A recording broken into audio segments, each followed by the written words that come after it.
whether I'm having a good or a bad day, is it still a great song? And if I still love it, and I always rewrite it and try to perfect it. And once I've done that, and I'm like, yeah, no, this has my approval, I'm releasing this. That's when I just like let it out in the world.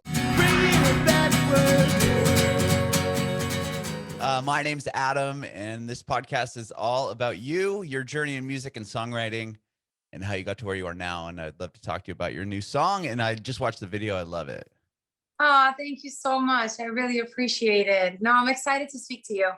Cool, cool, cool. So first off, talk to me about being born and raised Kosovo, right? Yeah, so I am Albanian, just like Dua Lipa, Rita Ora, Bibi Rexha. We're all Albanian. Ava Max. Love that. And yeah, and my parents, we were refugees and we escaped to Sweden.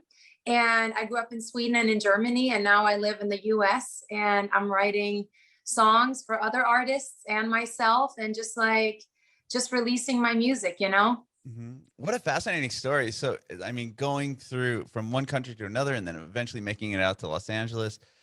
Talk to me about how old were you when you moved to Sweden?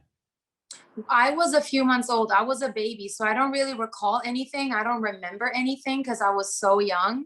Okay. I just know that my parents and Rita Ora's parents and Dua Lipa's parents, they all shared that same pain of like, we need to go somewhere else because otherwise our children won't have a future. Mm-hmm. And I had the most amazing childhood in Sweden. And no, it was awesome. And then when we moved to Germany, I was a teenager, but because I didn't speak the language well and I didn't speak any German, I also didn't have any friends because we left Sweden when I was like 11 years old. And that's when I was like, it wasn't fun to watch TV because like I didn't speak the language, you know? Right. And that's when I was like, you know what, let me just sing. And then I just like became so addicted to that and started, you know, singing more and more. And then I was like, I loved it so much. So you were 11 when you started singing. That wasn't until you got to Germany? No, I actually was 6. I was 6 Okay. when I started singing, but I started taking it seriously when I Okay. was 12. That's when I wrote my first song. And Wow. I was like, yeah, I was 12. And I thought that the best songwriters in the world would just wait for me to write me the best song in the world. And I thought it was easy because, you know, it looks so easy when you see an artist or a singer as a young kid. You're like, oh, I want to be just beautiful and stand there and sing and be awesome. Until I was like, wow, if you really want the best songs in the world, nobody's going to write them for you. And especially in an industry like this. Mm-hmm. So I realized very quickly when I was 12, 13, I was like, wow, if I want the best songs in the world, I better study this music thing and figure out how to even like write a song, like how to, you know, have melodies or lyrics that truly touch me and actually can touch other people. And that's when I started, you know, diving into that. And I'm so grateful for every person that I've met in the industry, because sometimes we also feel like when we're not where we want to be, or we don't know the right people, or whatever it may be, we sometimes feel sorry for ourselves. But I've switched that mentality. Now I'm just so grateful because any no I get, I feel like I push myself harder with melodies or lyrics, and like it actually fuels me. When like now I don't expect anybody to like love it right away. And my whole thing is like, you know what? As long as I fully love it, and I'm honest with myself, that's the best gift I can give myself, because then I'm not looking for anyone's approval. I'm really, once I give that to myself, and believe me, I have a very high standard and I'm so hard on myself. But once I give that to myself, it's such a freeing feeling to know that I don't have to depend on others to give me that yes. If I truly believe in a song, I will just go for it. And I just feel like life rewards courage, and life rewards honesty. And I really put both of them into my music and in my art. And as long as I'm truthful, courageous, I feel like it always somehow gets back to me and I get rewarded for that. But that's just me. That's a great approach. Wow. A lot of Thanks. people, it's Yeah. very easy to get down, especially in Yeah. this industry. A lot of no's, right? I mean, Oh, trust me. I mean, it's funny because I speak to my friends and they have normal 9 to 5s and they will have like a boss tell them once in a lifetime a no, or, right, and it's like, I hear that a million times in a week. Like, it's also a right. blessing because I'm so used to just hearing no, oh, whatever. Like, why would you even say yes? Like, I'm so Mhm. used to that. And it toughens you up and it really gives you, it's given me, and this sounds so weird maybe, but it truly has given me a better relationship with myself. Mhm. And I feel like if I had a normal 9 to 5, um, I wouldn't even know this side of me, because this side developed because of the hard reality, and the business, the Mhm. music business. It is brutal. It is so hard. Nobody cares about anyone. And the only way for anyone, you either know the right people or your talent gets you there. And I've always said, you know what? I'm only going to focus on myself, and I'm going to bet on myself and my songwriting and my singing. And I'm so grateful for what I've done so far, but I'm also really excited to see where it's going to take me, honoring Mhm. my truth. I'm really excited where I'll be in a year. Oh It is yeah. exciting. Mhm. I mean, I love that you said you definitely need to be tough. You have to have thick skin for this industry because a lot of people are going to try to knock you down. Yeah. And I mean, a lot of the time you can, well, you said it perfectly with, you got to kind of take those and fuel yourself from the nose to be like, well, I'm going to get it, on the next one or whatever, because it's very easy to get down on yourself. It's very easy to just, no one's going to do it for you. I love when you said no one's going to write that hit song Yeah. for you. And like, and I also feel like when you're just like, when you do your best and you're honest with yourself, the universe or God or whatever you believe in, they always Mhm. see that. And I remember when I moved, because I had some success in Japan. I had a #1 in Japan. I had Yeah, some I did success read that. in Spain. I had like success in Australia. And it is so humbling coming to America because no one gives a shit. Sure. And it's nice because it's like, unless you're not the biggest thing in America, unless you're not Beyonce, we don't care. And it's Right. great because it keeps you hungry. And I just remember going, all right, I just have to do it again. And that is when God or the universe has my back. And then a month later, I get the call that Ava Max wants to release a song that I did 5 years ago. So it just Wow. goes to show that like doors open up when you're like honest with yourself, I guess. Mhm. And I always feel like when I just focus on myself and I like don't focus on the noise around me, that's when things open up for me. But Mhm. I'm sure it's different for everyone. Some songwriters have to maybe write a million songs and then, that's how they get motivated. Somebody maybe just needs to write 10 songs a year, and that's how they work best. And I feel like I work the best when I really have something to write about. Because I Mhm. always say this, I'm going to sound like a broken record, but I always say, like, people want to be touched, but you can't touch them unless you don't have like real stories to share. Mhm. Because like real music at the end of the day, I feel like wins, or real stories, wherever they come from, however they may be, when it's the truth, anyone connects to the truth. So I always wait to be inspired by life. And whenever I am, I feel like those are the best songs. So Mhm. I don't even write songs anymore. Like I mean, I still write songs, but I just don't like come up with anything. Like it's the truth that I Mhm. put into my music now. That's interesting that I mean, not interesting, but I'm sure it was hard over the course of the past year and a half to stay inspired by life because everyone was, stuck inside for such a long period of time. Oh no, trust me, I have material to write about. I have Oh, material to write about. And I also have songs that like sometimes I start the songs and Mhm. then like, I take a break from them and then I revisit them. And sometimes I'm like, what was I thinking? This is awful. And sometimes I'm like, whoa, this is actually good. This could Mhm. actually turn into something. So it's a mix of everything. And it's fun to always revisit songs and yeah, because sometimes, it's so interesting because like songwriting and music, it is so like it all all depends on how your day is going. Like if you're having a shitty day, you can easily convince yourself that an idea is shitty and you can throw it away. But if you're having Right. a good day, it could actually turn into something. And it's interesting how that is, you know? Yeah, your mind can kind of shift, whereas one day if you Yeah. thought it was terrible, the next day you're like, you know what, I can work with this. Yeah. Yeah. So I Mhm. think it depends on a lot of things. It depends on whether I'm feeling it, whether it makes sense for me, you know, is it honest? Is it real? And then whether I'm having a good or a bad day, is it still a great song? And if I still love it and I always rewrite it and try to perfect it. And once I've done that and I'm like, yeah, no, this has my approval, I'm releasing this. That's when I just like let it out in the world.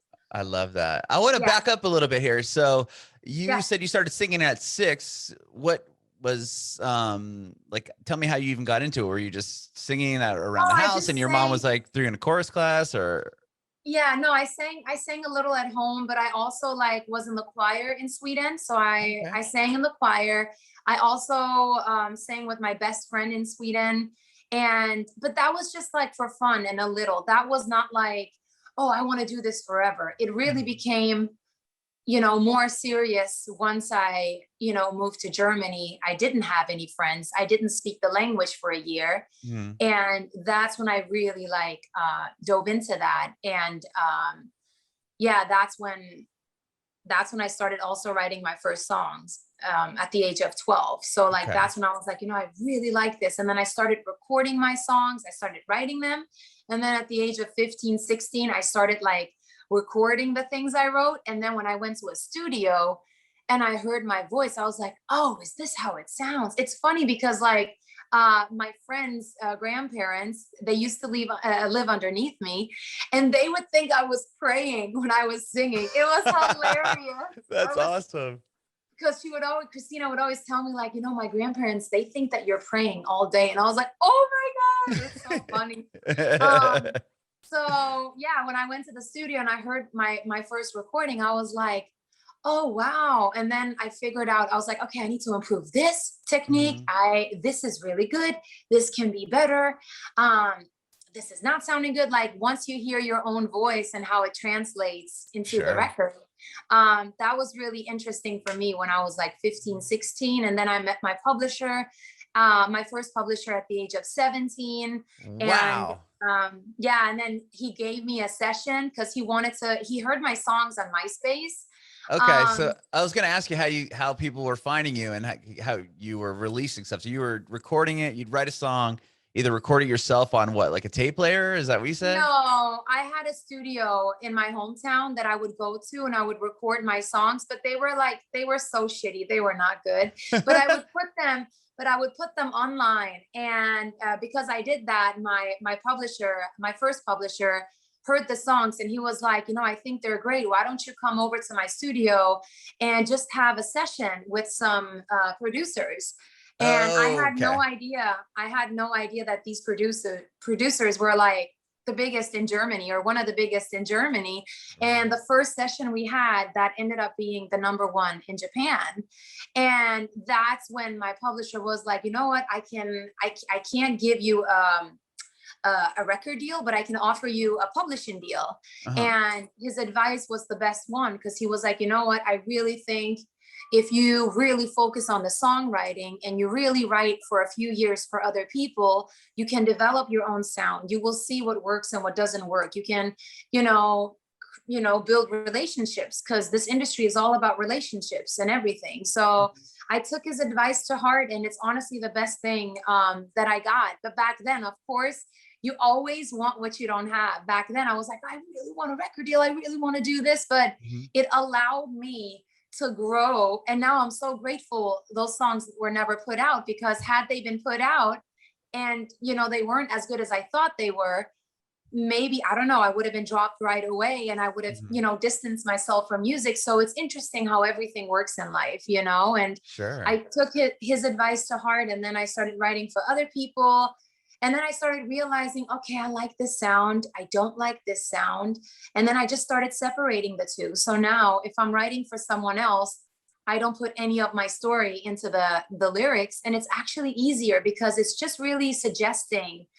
You're just like coming up with some rhymes, and then you're like, do you like this? Do you like this melody? And Okay. then that's when I write for other people. But when I write for myself, it's more complicated because like I'm so hard on myself, and I want to make sure I'm giving the song the best of me.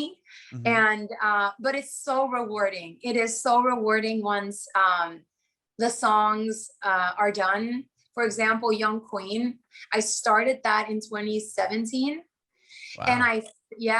and I thought it was done in 2019, 2020. But then last second, right before we shot the video, I was like, no, let me perfect the second verse because I'm crazy. And then I added this outro in the end. And Mhm. I'm so proud of Young Queen, It's and a great also Love for song. Days. Thank you so much. Yeah. Well, real Thank you. quick on the early songwriting, do you play like a piano or do you play an instrument? Like, how are you writing the songs? Like You music, know, like how is it's the music being formed? Adam, it's crazy. You're gonna laugh. I don't play one instrument. I don't read notes. I just sing and write from my heart. So it's either a concept that I have and I bring that to the studio with me, or Uh-huh.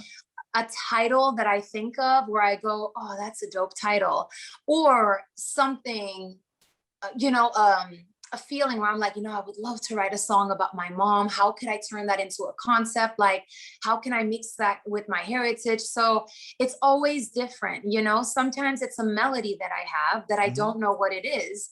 And each song and every process, like the process is so different with each song. Mhm. It's couldn't be any different. Sure. Well, when you got that first publishing deal and you wrote the song that ended up being a #1 hit in Japan, was that Yeah. song in English or was it in Japanese? Like, how do you translate? Like, Yeah. how does that So even work? so that was crazy. I wrote that in English. And Okay. then I had no idea that in Japan, like 50% of the lyrics, they just take them and they translate them into Japanese Like lyrics. So, verbatim? Like, wow. and then when I heard it back, I was like, I did not write this, but like my English words were there but it was like a mix of like Japanese and English, similar to Interesting. K-pop. I don't Okay. even know if K-pop is, I don't even know how they do it, but like with Japanese, it was like 50% Japanese, 50% English. And I was so thrown off, but my publisher and everybody was like, this is how it works over there. And I was like, okay, great. All right, let's do this. Awesome. Okay. Oh, wow. Okay. So, I mean, that's amazing. And after that song, it obviously does really well. Are you in more sessions? Like Yeah. at that point, were you like, okay, I'm going to just be a songwriter for other people because you had some Yeah. success there, or were you still trying to pursue artists, as a solo artist? Like, I mean, I'm, Well, I'm I throwing a was bunch of questions at you there, but No, I'm just you're fine. curious. You're fine. I always had it at the back of my mind, but because I really took what my publisher told me seriously, I was like, you know what? Let me really focus on this. And of course, I would still have some ideas that I would, say for me if they were Mhm. like my story. But I really took the songwriting process seriously. And I would fly to London, I would fly to Amsterdam, I would stay in Berlin, I would fly to Sydney. I flew to New York and LA for sessions, and I would just like work with different people and become friends with different people and see who I vibed with, who I didn't, and what worked for me, what didn't, where did I feel comfortable. Mhm. And yeah. And okay, so you released in 2017. You released "Big Girls Cry," Yeah. and was that your first like song out as Mimoza? Yeah, that was my first record. So how that worked was after writing songs for so many artists, Mm-hmm. and I had finally, done a few for me, I was like, okay, Big Girls Cry, this is my song that I'm putting out. But before I put that out, I didn't have a Spotify presence because that's when, you know, 2015, 2014, 2013, that's when this whole Spotify thing started developing. And now Mm-hmm. it's like, it really rules the music industry Oh, because if your sure. numbers, if you don't have big numbers, you don't really get on the radio. And if you don't get on the radio, you don't get on television. So it's all like a thing, you know? And Yeah. that's when my team told me, like, you know what, let's not put out Young Queen right away. We should do some DJ features to even to build your Spotify presence, you know? Sure. And I agreed to that. And I was like, sure, you know, and I remember them telling me, you know, we just don't want you to be sad if you end up having 100,000 streams with a DJ song. And back then I had no streams. I had zero. Yeah. You're like 100,000. Let's do this. And I was like, what do you mean? I'll be so happy if we get 100,000. Yeah, right. And then the first DJ feature I did, Dreamer, that ended up having 11 or 12 million streams. Yeah. And that's when my team was like, oh shit, let's do another one and just see, you know, if it's a coincidence or if people are resonating with your sound or your lyrics or whatever it is, you know? So we did another one, and that was Anyway for Tyron Hapi in Australia. And that one, ended up, that one ended up having 70 million streams. And that's when my team was like, holy shit, okay, now it's time to put out Big Girls Cry, because now you have some sort of a presence. Right. And yeah, I'm so grateful. It was like my first song ever, 3 million streams. And I'm still learning about everything as I'm releasing. And I just like, I love my solo songs. I love my solo songs. I also understand that this industry, you also have to move with what's in. Not that you have to change who you are, but I would say that it helps you out if you completely don't turn your back to the music industry and you still are aware of what works in today. And a lot of artists, that's why they do DJ collabs, so that, you know, two teams can like work a record. Interesting. Yeah. I've never heard that. I've done a lot of these interviews, over 700 of them, and no one's ever really put that together for me. Yeah. Where it's like, well, that maybe I'm being too honest with you, but that's no, the truth. please. I love that. Yeah, no, that is really what they do. And because they want an artist to develop some sort of a presence. But if you're doing that only with solo songs, you release 200 songs and nobody may know of you. Or if you start, you know, collaborating with people, then suddenly you're working with two different fan bases. You're working with two different teams that are shopping the record. And that's why those DJ songs or collaborations are so big, because it's always like two teams working them. And my next single may or may not have a DJ feature. I don't want to give that away yet, but it is an up tempo. I'm really, really, really proud of it. I love that one. And then I would say for fall, I might, you know, release a ballad, because it's like, you know, cozy times and everything. So I might do that. But no, I'm really excited. I'm really excited, and I'm so prideful, and I'm really proud of my music, you know? You should be. I mean, you're doing amazing, amazing things. I'm curious, how did you get to LA, or was that the first place you moved to in the States? Or you talked about New York, but like, how did you get from Germany as a songwriter to Los Angeles? Yeah, so I was working and living in Germany, and because my publisher would fly me out to different cities to work with different people, New York was the first place I visited in the US. That was in 2010 or 2011. Was that a big moment for you to come out to the States?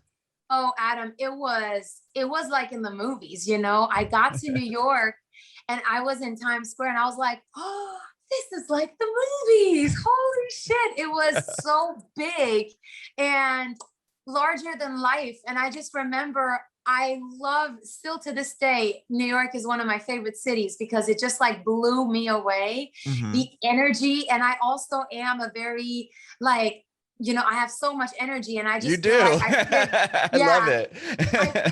I fit right into New York. And up until last year, I was like, New York is my favorite city in the whole world. It's changed a little bit because I've been living in LA for how many years? Like 6 years now. Oh, wow. And I feel like at the end of the day, nothing beats the sunshine, and you do get more you know, space at home for, it's a little bit more affordable than New York, LA, I would Right. say. And It's then you can't beat the sunshine. So I would say LA is my number one city in okay. the US, and New York is number two. But yeah, so New York was the first city I visited. I fell in love with it. I became friends with so many talented people, writers, and then I visited. I would always travel back and forth. Okay. So I was also in LA for a few months in 2012. Uh-huh. And then I came back in 2014 to write a little bit more. And then I realized, you know what? I really need to live in LA. Like if I really, because I always tell myself, Adam, I'm so honest with myself and I will never know how good I am. And I don't like the word compete. I don't like the word compete, but I will never know my full potential if I stay in a small town. And Mm-hmm. I feel like the bravest people of their small towns, they all left them to be in LA or to be in any big city, because Mm-hmm. any big city has brave souls that come there to see their full potential.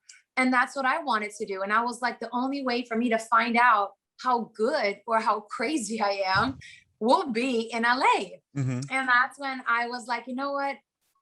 I need to move there. And that's when I made the move. And this was in 2015. Uh-huh. And no, it was awesome. Right away, a month after moving here, Red One had heard my songs. He's the Wow. producer of Lady Gaga, J Yeah. Lo, Jason Derulo, Usher, and he loved my music. And we did a whole bunch of songs. And one of the songs that we did in 2015, I think it was even on my birthday or around my birthday in October 2015. That's when I co-wrote Kings and Queens. And Wow. then 5 years later, I get the call where my team was like, you know, Ava Max, she loves Kings and Queens. She wants to release it. And I was like, great. Because any song that isn't mine, they can, you know, please take them, Yeah, please, you take know? it. Yeah. Yeah, sure. Wow. Yeah. So, well, how did it land in her hands 5 years later? That seems pretty like a big She stretch of had a time. I know a lot. session.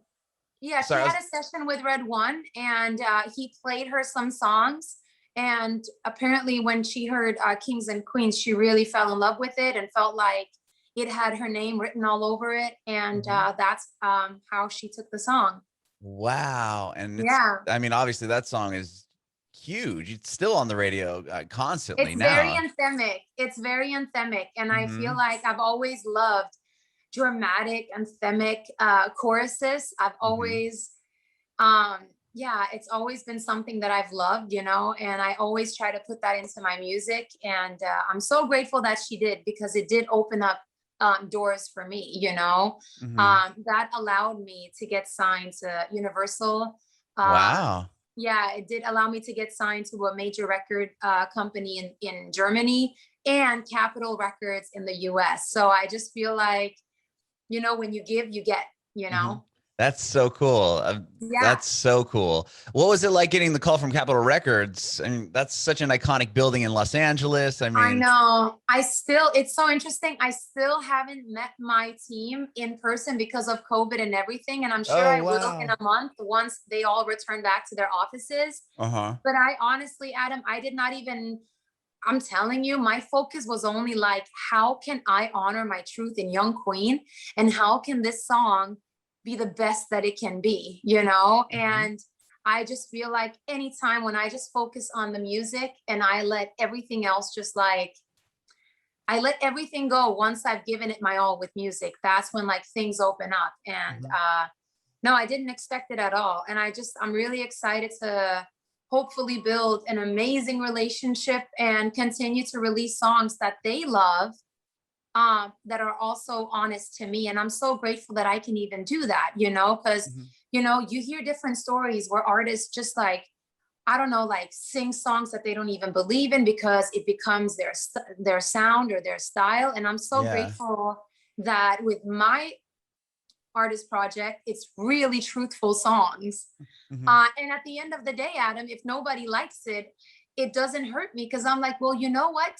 it would hurt me more if I pretended to sing something or pretended to be the face of something that's not even me. Because I Right. don't even know, because that's acting. I'm not an actress and I couldn't even do that. So knowing that I'm singing songs that are truthful and honest, well, somebody will hopefully connect with it, and that's great. And if you don't, then I'm not for you, but I still love it because I look back and I know exactly how I felt when I wrote Big Girls Cry. I know Mhm. exactly how I felt with Love for Days. So to me, I look back at these songs and they're like pages of my diary. So it's really my story. And like, I'm just sharing my story. If you love it, amazing. If you don't, well, that's fine too. You're right. Well, Mimoza, I believe that people are connecting and they love it because even Young Queen has over 1 million plays on Spotify right Thank now. you. Yeah, That's I'm so grateful. cool. All of your I'm songs have grateful. like, I mean, every song you've written and released has over 1 million plays. That's something to be Thank said about you. that. Thank you So, so much. oh Thank yeah, you. I'm curious to know where you were when COVID happened. Like, were you in Los Angeles? In this living room. I Oh was, my. so this is my home. I was in this living room and I remember just going, holy, and first I was so naive. I thought it was going to be like a month or 2 weeks. Oh, Isn't that everybody did, crazy? right? They're like, ah, Yeah. this will blow over. A Nobody, year and I a was half later. actually, I was, it sounds so stupid, but I was kind of excited. I was like, oh my God, so cozy. And I ended up having 2 dinners that night because I was like, nothing matters anymore. And I would just like I Right. would watch movies, and then at 12 at midnight, be like, time for a second dinner. And then after 2 weeks, I was like, okay, now I'm really bored. And then it's like, okay, I've been wearing the same, uh, you know, jogging Sweatpants. sweatpants. Yeah. And I'm like, okay, like this is getting really annoying, and like PJs and everything. And then I remember, thank God, I got the call from my team in Germany. Because it started in March, right? Yeah, Middle March. March 13th, I think, is Yeah. the date So they've stamped on it. yeah. And then I remember the first 2 weeks, I really enjoyed the first 2 weeks because I was like, this is great. And then after 2 weeks, I was like, okay, this sucks. And then I started just like perfecting Young Queen and just do the final touches. And then thank God I got the call that I should fly to Germany to shoot the video and to meet my team and everything. So that was like the beginning of June, middle June. Okay. And So that's when I still was busy with things. And that was before they stopped the flights and everything. So I ended up oh uh, wow. being lucky because I still was able to work. Hmm. And it was like a little bit of quarantining, a little bit of work, and a little bit of everything. So it ended up really being productive for me. Thank God I didn't have to just like spend 6 months at the same spot being locked in. That wasn't my, Right. yeah, Okay. I'm so Because yeah, grateful. when you were talking, Melissa, when you're talking about having, it being inspired by life and that's what I was wondering. I'm like, a lot of people I've talked to were saying like, yeah, it was great in the beginning, and then like I couldn't be creative. Like I'm so sick of looking at these same Yeah, walls over and over and over, yeah, and it's like we're not experiencing life, so I didn't have any stories to tell. But it yeah. sounds like you were able to kind of work still.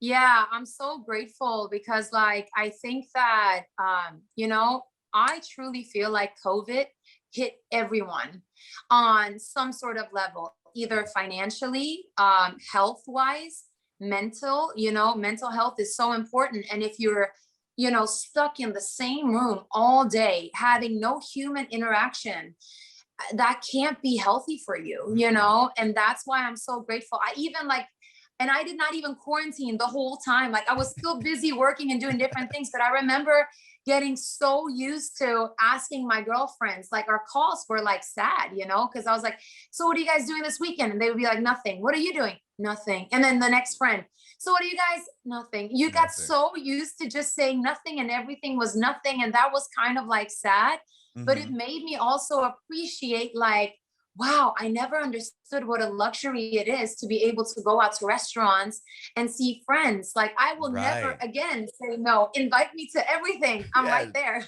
People aren't going to take. I've been telling a lot of artists this too, is with like tours opening up and shows happening again. Like people aren't going to be, hopefully not as like, it's a Thursday, like I got to work in the morning, I don't want to go see this band, or if people are just going to Thursdays stop are the taking. new Fridays. Yeah, people are, well, even if it's a Monday, people are going to stop It taking that doesn't for matter. granted. It's like, oh, Yeah. Mimosa's coming to playing a show in LA, like I'm going because Yeah, who knows if if the world's gonna lock down I next week. know.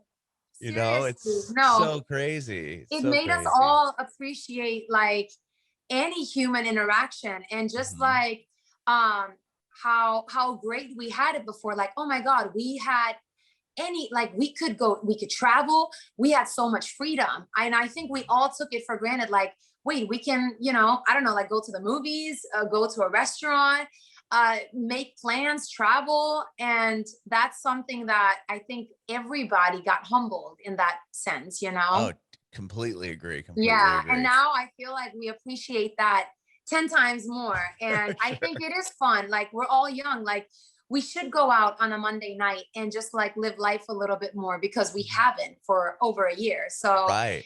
and I think it's going to make everyone just like more positive and just more hopeful and just more like, oh my God, life is great. Right. Like, Right. yeah, it's maybe a bad day, but life is great. We can go Yeah. out. We can still go outside and yeah, see our friends now finally. we Yeah, can we can breathe exactly. without the masks. It's so Exactly. funny. It's so funny, Adam, and I don't know if I'm talking your ears off, but No, I I love actually it. made a friend. I made a friend during quarantine because I have a little dog, Baloo. She's a Maltipoo. Oh, I love her so much. She's my baby, and okay. I would walk her out. And I have a friend. Her name is Alyssa, and for a year, I only knew what she looked like with her eyes. Sure. And after we both got vaccinated and it was safe to take off the mask, we Uh-huh. finally did it one day. And I was like, oh my God, is that what you look like? And she'd be like, is that what you look like? It was so awesome. And That's that's a so cool. friendship and a story where I'm like, I didn't know the half of your face for over a year. Like, it's Yeah. so crazy. You only knew her from the eyes up. Yeah, I only knew her eyes, and now when I see her, and I love her so much, and she knows it, every time I stare at her, like, like at this face, I'm just like, yeah, that is her mouth. Okay, let me get used to that. Those are Yeah. her. It's so That's her interesting. nose. Okay. Yeah, Yeah. it's That's so so funny. funny. That is so Yeah, funny. I Well, know. okay. So you shot the video. I'm curious on the Young Queen video. You did shoot that in Germany because the aesthetics are beautiful. Like where you Thank you. are. I was curious. I'm like, where she must have been out of the country. Like there's Yeah, no, yeah. that was in Kosovo, actually. I was not in Oh, you were Germany. in Kosovo. Oh, Yeah, wow. I remember my team telling me, like, okay, let's shoot a video for this. Just shoot it in LA. And I was like, hell no, I can't. I was like, I can't sing and write about where I'm from And not and go there. not express the same with visually. I was like, Mhm. I have the visuals have to reflect the feel of the record, and like they have to mirror that. So it was so important for me. It made it a million times more challenging, because especially during you know um COVID. COVID times and Yeah. everything, it was so hard. But thank God nobody got COVID during on set. It was so amazing, and I just really wanted to proudly show where I was from, and just show that it is okay to be from a small town that no one has ever heard of, Mhm. and honoring where you come from makes you a king or a queen. Being proudful of what your story is, no matter how hurtful, painful it is, how much trauma you went through, the fact that if you can overcome that and you still tell your story prideful, that Mhm. is what makes a king or a queen to me. And of course, I can only sing about my story because that's like all I have. But Sure. I wanted people to hear the pride and the love, and I wanted them to feel the same pride when Mhm. they listen to that and think about their story and be like, oh yeah, so like Mhm. that was the most important thing. And I've gotten so many messages from people from all over the world, from different countries, where they're like, I started tearing up, or it's a similar culture where I'm from in Hungary, or like Mhm. just different messages where people in Ireland, or it's just so beautiful. And that is what keeps me going. And that is like, oh my God, somebody's relating to my truth. That's so cool. Yeah, that must have been pretty emotional going back to where you're Yeah. from. Had you been like, I mean, I don't know how recently or how frequently you went back. Yeah. So because I'm Albanian, we have no choice but to go back once a year, because Okay. it's like a thing in our family. My parents, they live in Germany, but they also go back once a year. Okay. And every Albanian, you're not Albanian if you don't go back once a year and you see Oh, family. So it's not okay. like Sweden that I haven't seen, because Sweden, Love for Days video, I did shoot that after 18 years of not being in Wow. Sweden. That was actually emotional, but Kosovo was not so much, because I always go once a year. So it was like, it's not like I haven't been back in Ben. so long. Okay. Yeah. Wow. Yep. Well, going back to Sweden then, so that was the emotional, the big It time. was, Okay. because even though my roots and my blood and my parents, I will always be Albanian. I have an Albanian name, Mimoza, but like Sure. I'm also Swedish, because like I grew up in Sweden. My childhood, it was all Sweden, and that was actually emotional. And still, like, I keep in touch with some friends, and we still speak Swedish. I have a Swedish friend here in LA, Mhm. and I recently discovered 2 stores that are Swedish, with Cool. you know, like candy and, you know, the foods and everything. And that was so emotional, because it was like, it just feels like a part of my childhood. Mhm. Yeah, so that was like beautiful. But with Love for Days, it was important to honor that my Swedish roots. And then with Young Queen, I was like, no, I want to honor my Albanian roots. Mhm. And I promise you, I'm not going to honor, because I don't really have German roots. But even though I grew up in Germany, I don't think I'm going to do a video about Germany, because it's not like who I am. But like, it's so important for me whenever I write the song. Mhm. The visuals have to reflect that, and I do direct my videos. I know what I Wow. want, and I take so much pride into, you know, I find the costumes for like the mother and the little girl. Mhm. And I don't know, there's like making ofs on YouTube of how I shot Young Queen. Oh, And you cool. see how much time I invest into that, because I truly am so prideful. It's so much work. Yeah. But it is so rewarding, Adam, when, to me, I always care about the results. I don't care if I'm spending 1,000 hours on it. I even spend my extra, like my own money for it, because I shot the video twice. I actually, yeah, I'm crazy. So I started shooting a Young Queen video in 2019, until I realized, no, it's not complete. It's not 100% where I want it to be. It's not there. Mhm. And then as you know, as Ava Max released the song, more doors opened up for me. And that's when I got signed. And that's when they asked me, what's the song? And I was like, you know, Young Queen. And I've even perfected it now. So I reshot the video. But I Wow. always feel like you always have to invest your own money. And if you want a result to be a little bit better than average, you have to invest more money, more time. And nobody's going to care about your career if you don't care. And nobody's going to put in 100% if you don't put in 200%. Mhm. And again, I'm all about the results. I don't care how hard I have to work. If the result is approved by me and I feel like, you know what, I don't care how many years go by, I will forever be proud of Big Girls Cry, then I can live with that. And yeah, no, it's fun. And directing is something that I've also fallen in love with. And I Mhm. started doing that with my second music video. That's when I took control. And I was like, you know what? That was fun and cute, but let me take control and let me see how it can be if I, the same way how I'm so in control of the lyrics and the melodies and what I'm singing about, let Mhm. me do the same visually, because maybe it can actually be what I want it to be and closer to who I am. And I feel Mhm. like I got that with Love for Days. And then I was like, all right, cool. I think I can do this again with Young Queen. So it is fun. It's so much more pressure, because once you have a big budget, you have to deliver, you know. But Mhm. I like to challenge myself. I like to see, like, how far can I go? Like, can I get better? I love Sure. to, I think it's healthy. I enjoy that process so much. Well, Mimosa, you are doing amazing things. You can Thanks. tell I'm how trying. passionate you are and just how much Thank you. energy and how much hard work you put into this. Thanks And so it's much. so incredible. And I know you're working on an EP. You talked about having your next song coming out, possibly having a DJ feature and We maybe a don't ballad. know. Yeah, maybe We a don't ballad know. coming out in the Yeah. fall. I cannot wait to hear all about it and hear the Thank music. you.